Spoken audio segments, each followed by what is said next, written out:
Hello and welcome to Why Are You Not Getting Called for an Interview? I know this is frustrating. Have you applied for a number of jobs and are not getting called back? Or have you been applying for a while and don't seem to be making any progress? Oh, I know how frustrating that is. Well, there are a number of reasons that this could be happening and a number of things that could go wrong. In this video, I'm going to talk about what some of those reasons may be or what may be going wrong and how to kind of address those. I also recently did a video on why sometimes it takes a while for recruiters to get back to people after each stage of the interview process. Be sure to check that out because I give you guys a snapshot of what happens behind the scenes for recruiters while they're recruiting for different positions.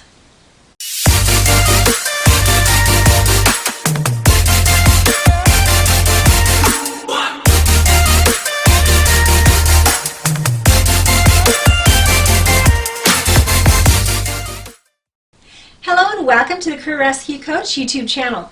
My name is Dawn Casey with over 20 years of leading human resource departments in different industries and for different companies. I now help people with their career challenges, changes, and of course questions. What makes this channel a little different is, as I said, I've worked in a variety of industries and with a variety of companies, and I guess you could say I know what goes on behind the scenes when it comes to recruitment, and I like to share that information with you. So, thank you so much for tuning in. Be sure to subscribe and push the bell to get the latest career news and information. Let's get started. You know, having led human resource departments, I can tell you firsthand that a lot of things can go wrong before a recruiter even sees your resume. Not to mention, there are a lot of different reasons and things that will screen out your resume by the recruiter before it gets very far in the process. I'm going to talk about all these things, and it may prompt you to change some things about the way you're performing your job search after this video. Now, first, I have to say something about applicant tracking systems because I'm seeing a lot of misinformation out there about these systems. Now, while most companies do have applicant tracking systems, they use them in different degrees and not to the extent that most people are being told. Each system has different features that can be turned on or off. Some systems are better than others and may not have the same features as maybe some of the bigger companies have. And contrary to what is being propagated, most small and medium-sized companies don't eliminate your resume solely based on keywords. Now, is it a good idea to include keywords in your resume? Absolutely, and you should be including those keywords in your skills section. However, I can tell you that there will always be a recruiter or at least a couple of recruiters reviewing those resumes even after the applicant tracking system has gone through them. Let's take a closer look at what can go wrong in the beginning when applying for a job.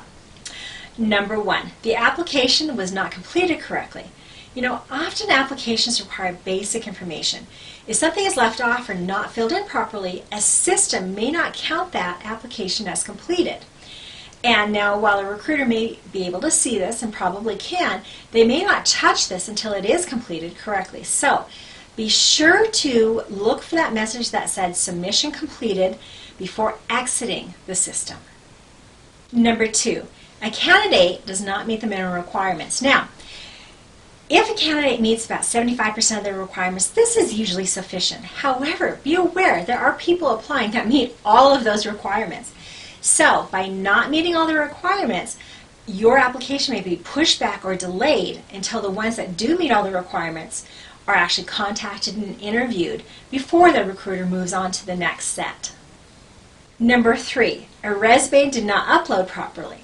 Now, this can easily happen because people do their resumes in all different formats, fonts. So you want to be sure that when you're uploading a resume that it actually accepts your resume. Most applicant systems are pretty good about this today and take all different types of formats and fonts. But just be sure, and again, look for that submission completed message before exiting the system. Number four, a candidate applied late in the process. Now, keep in mind that a recruiter moves through applications as received. Once about 5 to 7 candidate applications that meet the requirements are received, a recruiter will begin contacting candidates. If a candidate did not submit their resume early in this process, they may not make the first group. So just something to keep in mind, that as soon as a position posts, you want to make sure that you get your application in fairly soon so that you're in that first group that the recruiter contacts. Number 5, a resume does not have the right sections. Now, a good resume should start off with a profile overview, have a skills and abilities section and an accomplishment section, then proceed to the experience, education, software, and hardware. If you are missing skills in your skills and abilities section or knowledge of computers, chances are that a candidate could be passed up because they don't have the right skills up front and ready for the recruiter to review. Alright, so here are some other things that come up. Number 1, a candidate has submitted a generic resume. If you're one of those people still submitting generic resumes, it's time to change and get with the times. Resumes should be customized to the job that you're applying for. The way to do this is to update your skills section and accomplishment section in accordance to the job you're applying for and make sure that it fits that job. Please see my videos about this on these sections, these what I call interchangeable sections, to get a better understanding of how to do this. Number 2, a person is overqualified or underqualified. You know, a recruiter will tend to overlook someone that is overqualified for a job because they just know that if they hire that person will not stay around long and they'll just leave at the next opportunity for a job that actually fits their skills better. Now, if someone is underqualified, it would take a while to get someone up to speed, and oftentimes companies today don't have a lot of time to train people. But if you use that, that 75% rule of applying for a position when you meet, most of their requirements, you'll be in a pretty good position. Number 3, a person submitted a resume for a job that does not fit their background and there's no cover letter. There are always those folks that seem to apply for any and all jobs. Honestly, this is very confusing to a recruiter because they're looking for why this person has applied for this job with no experience or background for the job. Then to top it off, there's no cover letter to explain the reason that they applied in the first place. I can tell you that these types of applications get disqualified right away. Number 4, a position may have been put on hold. Sometimes this happens if there's budget cuts or in times of uncertainty in the market, such as now with the coronavirus. This can happen at any time, so you can always check with the recruiter to see where you are in the application process and if the job is still open. And typically recruiters do communicate this, but sometimes they're overwhelmed and they just don't have the ability to. So you can check with them. There's also a lot of things going on behind the scenes of companies, so here's a little bit insight for you to be aware of. Number 1, for small to medium-sized companies, typically they only have 1, maybe 2 recruiters working on all of recruitment. So it's only the large companies that actually have teams of recruiters, so something to keep in mind. And number 2, depending upon the position, a recruiter typically has maybe multiple job openings. Let's say if a recruiter has 10 job openings and they're receiving 50 resumes and applicants, depending upon the job, that's at least 500 resumes that they are sifting through and trying to pull out the most qualified. Now, oftentimes there are more resumes than even 500, so they're dealing with a lot of volume, and so you have to give them the benefit of the doubt and that they're working through it. Number 3, while applicant tracking systems are helpful, and ultimately recruiters are the ones sifting through those resumes at the end of the day, as I mentioned earlier. So they're screening out all of those folks that don't meet the minimum qualifications. And number 4, once recruiters make it through all those resumes, they initiate automatic letters to those who do not meet the requirements and then begin contacting those folks that did meet the requirements.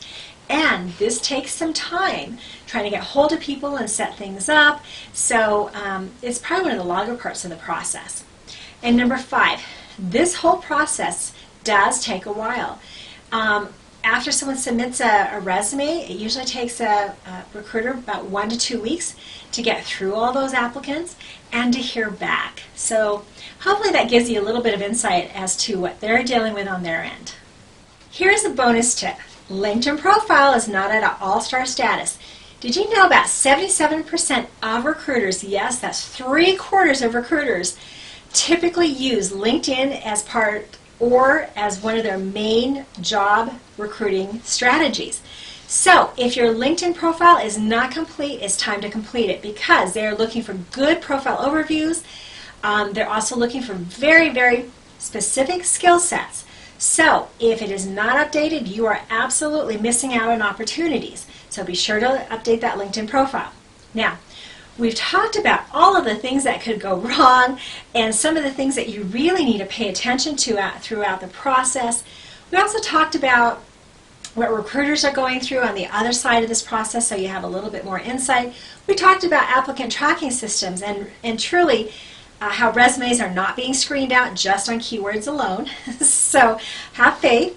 And we talked about the importance of potentially making some changes so that you are more successful in your job search and start getting more calls back on your resumes. Okay, so be sure to subscribe to this channel and push the bell to get alerted when I post new videos, which is on average about twice a week. Be sure to check out the Career Rescue Coach career page for great articles and the group page for great discussions. And of course, be sure to share your comments below. I'd love to hear from you and any questions that you might have. Thank you so much for tuning in. My name is Dawn Casey, and remember, change your job, change your life. Thanks so much for being here, and have a great week.